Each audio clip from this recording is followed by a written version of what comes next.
Audio número 3 de la unidad número 5 de la materia Teoría General del Proceso a cargo de Secretaría Académica de la Universidad Nacional de Lomas de Zamora. En el presente audio vamos a analizar los principios procesales. No debemos confundir estos principios con los principios constitucionales del debido proceso, que han sido vistos en otras unidades, que son aquellos que determinan, según la Constitución Nacional, qué proceso será válido o no, es decir, aquellos que cumplan con los elementos de juicio previo, juez natural y derecho a la debida defensa en juicio. Ese es un tema que ya hemos analizado en unidades anteriores.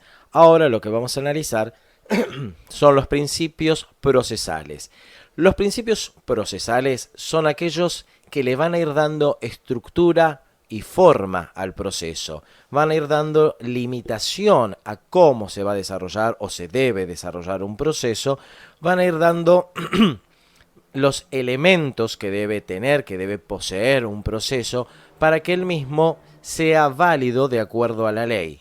Es decir, le van a generar al proceso límites de acuerdo a cómo se va a poder desarrollar o no, según el tipo procesal ante el cual nos encontremos. Por lo tanto, vamos a ver el primero de estos principios, que en realidad son dos principios que se oponen entre sí, que son los principios inquisitivo y dispositivo. Ambos principios hacen referencia a quién es el responsable de impulsar el proceso. Como sabemos, todo proceso judicial debe avanzar, debe desarrollarse desde su inicio hasta su conclusión para que el mismo quede resuelto. Los procesos no pueden detenerse, mantenerse en el tiempo sin avanzar, porque estaríamos generando una falta de resolución, una falta de justicia dentro de la sociedad. Por lo tanto, estos principios pautan en cabeza de quién está la responsabilidad de hacer avanzar el proceso. Por su parte, el principio inquisitivo dice que el órgano jurisdiccional es el encargado de impulsar el proceso, es el encargado de mantener el avance permanente del mismo, es decir, del proceso, hasta la resolución de este. Mientras que el principio dispositivo dice que el avance procesal se va a encontrar en cabeza de las partes. Por lo tanto, van a ser las partes las responsables de que el proceso avance desde su inicio, con la presentación de la demanda, hasta el dictado de la sentencia definitiva y el cumplimiento de la misma. Por lo tanto, si bien ambos principios rigen el impulso y el avance del proceso, en el caso del principio inquisitivo, esta responsabilidad la va a tener el órgano jurisdiccional y en el caso del principio dispositivo, la responsabilidad será de las partes. El siguiente principio es el principio de preclusión. Este dice que toda etapa procesal tiene un inicio y un fin. Y una vez finalizada la etapa, la misma precluye. Esto quiere decir que se cierra y no se puede volver a actuar, no se pueden realizar los actos de una etapa precluida en la siguiente etapa. Esto también hace al avance procesal. ¿Por qué? Porque si no existiera el principio de preclusión, una vez finalizada una etapa, durante el desarrollo de la siguiente, podríamos regresar a la etapa anterior y nunca el proceso terminaría, sino que se convertiría en una espiral de avance y retroceso. Por lo tanto, al finalizar una etapa, en base a este principio de preclusión, aquello que no fue realizado, que no fue actuado, se perdió el derecho de hacerlo. Como ejemplo, si yo no he contestado la demanda en tiempo y forma, se declaró la rebeldía y se trabó la litis en base a la rebeldía, el proceso avanzó a la etapa de debate. Cuando yo me presente va a caer la rebeldía, pero voy a tomar el proceso en su estado actual. No voy a poder volver para atrás y contestar la demanda que no contesté en tiempo y forma. Es decir, que el principio de preclusión también hace al avance procesal en tanto y cuanto cada etapa finalizada se cierra y no se puede volver a la misma para actuar aquello que no se actuó. El siguiente principio es el de oralidad y escritura. Son dos principios también pero que hacen referencia a cuestiones que están relacionadas, por eso los damos en conjunto. El principio de oralidad dice que todo lo que se realice en el proceso va a ser de modo oral, es decir, verbal, hablado, quedando en el expediente una constancia de la realización del acto, pero no un detalle absoluto del acto. ¿Qué quiere decir esto? Vamos a un ejemplo para que lo puedan entender. En una declaratoria o declaración de testigos en un proceso que se rige por la oralidad, la audiencia es tomada por el órgano jurisdiccional, encabezado por los magistrados que compongan el órgano. Se va a dejar constancia en el acta que se presentó un testigo, que es un testigo válido, que es un testigo ofrecido por la parte actora o por la parte demandada, que no lo componen o que no lo afectan las generales de la ley, es decir, que puede declarar sin ningún tipo de impedimento, y nada más. La declaración del testigo no va a quedar una constancia absoluta, simplemente va a quedar una constancia de la realización del acto jurídico procesal. Mientras que el principio de escritura dice que de todo lo actuado en el proceso debe quedar una constancia exacta, completa y absoluta del acto procesal realizado. ¿Qué quiere decir esto? Misma situación si el proceso se rigiera por el principio de escritura, cuando declara el testigo, existe dentro de la audiencia una persona que va a tomar nota exacta de todo lo que ha dicho el testigo. Una vez finalizada la declaración, le van a permitir al testigo leer lo que ha quedado registrado, y si sus dichos están correctamente volcados en la constancia escrita en papel de lo que declaró, lo va a firmar y lo va a validar. Es decir, no solo queda una constancia de la realización del acto, que el testigo era válido, que no se encontraba en las generales de la ley, que no tenía ningún tipo de impedimento, sino que la declaración completa queda en formato papel. El principio de oralidad se utiliza en los procesos penales y en algunos fueros no penales. En la provincia de Buenos Aires se utiliza en el fuero laboral actualmente. El principio de escritura se utiliza en el resto de los procesos no penales, y en la ciudad de Buenos Aires el fuero laboral también rige el principio de escritura. Esto es simplemente una cuestión como para que sepan cuáles son los fueros que lo utilizan, pero esto puede irse modificando. Actualmente se está tendiendo a un principio mixto, donde si bien los actos procesales se cumplan de modo oral, quede un registro de estos a través de una grabación o de un video, evitando así tener tantos elementos en papel que generan no solo un perjuicio al medio ambiente, sino un abarrotamiento de expedientes judiciales de gran dimensión.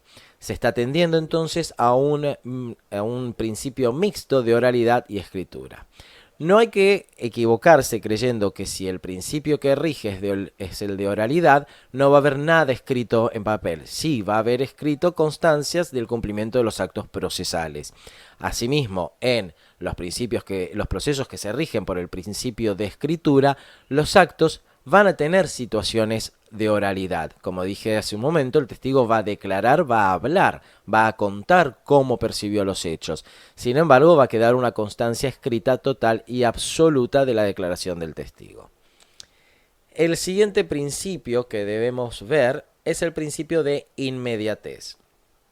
La inmediatez, en modo normal o general de utilizarlo, lo hacemos cuando hacemos referencia a algo que es urgente, algo que necesitamos que sea rápido. Sin embargo, la definición real de inmediatez implica realizar algo sin que medie una situación de por medio, es decir, sin que haya algo que separe esa actuación. ¿Qué quiere decir esto a nivel procesal? El principio de inmediatez implica que las partes tienen un contacto directo con el proceso, con todos los sujetos que intervengan en el mismo, y si necesitan o desean tener una entrevista o una audiencia con el órgano jurisdiccional, este debe conceder la audiencia solicitada por las partes. El principio de inmediatez implica que entre todos los sujetos procesales, el órgano jurisdiccional, representado a través del magistrado, el juez, las partes, el secretario del juzgado, el prosecretario, los terceros, los peritos, sea quien sea, no debe haber nada que impida el contacto entre uno y otros, permitiendo así el desarrollo correcto y adecuado del proceso. El siguiente principio es el de bilateralidad, también conocido como principio de contradicción o contradictorio. Este principio se sustenta en el principio constitucional del derecho a la debida defensa en juicio. ¿Qué implica el principio de inmediatez? Que siempre que exista una contradicción entre sujetos procesales, actor y demandado, el órgano jurisdiccional se encuentra impedido de resolver esta situación sin haber oído a ambos sujetos, sin haber otorgado el derecho a ambos de presentar todos aquellos elementos de los cuales puedan servirse para demostrar los dichos que están alegando. Es decir, que siempre que existan un proceso contradictorio, un proceso donde haya un conflicto entre partes, el órgano jurisdiccional está obligado a oír todo lo que las partes quieran alegar, quieran afirmar, quieran probar, a los fines de demostrar sus dichos en el proceso. Este principio lo que impide es que se resuelva un proceso sin cumplir con el principio constitucional del derecho a la debida defensa en juicio. El siguiente principio que vamos a ver es el principio de economía procesal. Este principio no hace referencia a costas, honorarios, ni a cómo se va a sustentar el proceso judicial desde lo económico, sino que hace mención a la posibilidad o facultad que tiene el órgano jurisdiccional de acotar la cantidad de actos jurídicos procesales que se van a desarrollar a los fines de que el proceso no sea tan extenso en el tiempo. Es decir, vamos a economizar tiempo unificando actos procesales que puedan ser unificados. ¿Qué quiere decir esto a modo de ejemplo? Podemos decir que si en un proceso tenemos 4 testigos, nosotros tenemos que realizar 4 audiencias testimoniales para que cada testigo realice su declaración. Sin embargo, el órgano jurisdiccional puede determinar una sola audiencia testimonial en la cual van a declarar todos los testigos. Va a declarar primero un testigo, finalizada la declaración de ese testigo, se le convoca al segundo testigo, quien también va a declarar, y así hasta que declaren los 4 testigos, uno después del otro. Estamos economizando tiempo, dado que en vez de realizar 4 audiencias en 4 días distintos y separados, se realiza una sola audiencia en la cual van declarando todos los testigos. Es decir, economizamos, acotamos plazos a los fines de poder resolver el proceso. El último principio que debemos ver es el principio de publicidad. No debe confundirse esto con la característica del derecho procesal de publicismo, que es esta característica que implica que es de derecho público, sino que el principio procesal de publicidad dice que todos los expedientes son públicos y cualquier persona, cualquier ciudadano, tiene libre acceso a los mismos.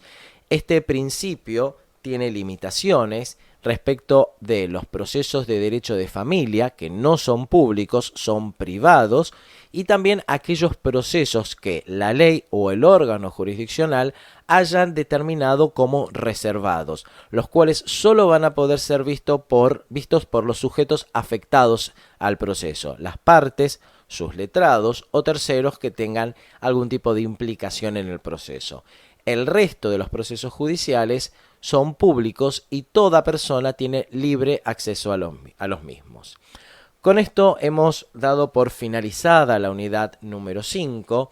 Quedan algunos temas menores que pueden leer en los libros, que son sencillos, y cualquier duda, como siempre, a través del campus virtual pueden realizarnos las consultas que consideren pertinentes.